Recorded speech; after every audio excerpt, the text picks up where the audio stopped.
Welcome to unique GK channel. Hi friends, నమస్తే.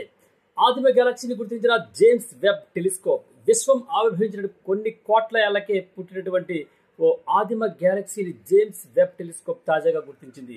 దీనికి శాస్త్రవేత్తలు జైడ్స్ GS 2013 2013-1 అని నామకరణం చేశారు.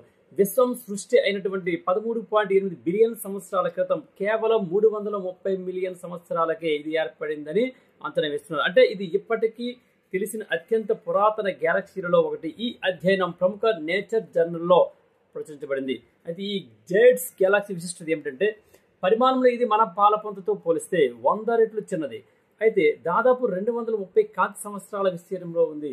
ఇప్పటి వరకు గుర్తించినటువంటి అత్యంత ప్రకాశవంతమైన ఆదిమ గ్యాలక్సీ ఇదే. విశ్వం గాఢాంధకార యుగం నుంచి వెలుగులోకి వచ్చినప్పుడు తొలి తారలు కృత్రిమ గ్యాలక్సీలు రూపుదిద్దుకున్నాయి. అయితే వీటి నుండి వెలువడినటువంటి శక్తివంతమైన పరారుణ కాంతి హైడ్రోజన్ గ్యాస్ను ఛేదించి విశ్వానికి తొలి వెలుగును అందించింది. అయితే అయానీకరణ దశ విశ్వానికి తొలి ఉదయం జరిగింది. ఎలా అంటే జైడ్స్ గెలాక్సీ విశ్వానికి ఒక కీలకమైన దశను సూచిస్తుంది. బిగ్ బ్యాంగ్ అనంతరం విశ్వం వేగంగా విస్తరించి కొన్ని కోట్ల సంవత్సరాల పాటు హైడ్రోజన్ గ్యాస్ మూలంగా అంధకారంలో మునిగిపోయింది. అయితే ఈ గ్యాలక్సీ వంటి పురాతన నక్షత్రాలు వాటి నుండి వెలువడిన తీవ్రమైన పరారుణ రేడియేషన్ హైడ్రోజన్ను అయనీకరించి విశ్వాన్ని వెలుగులోకి తీసుకురావడానికి కారణమయ్యాయి.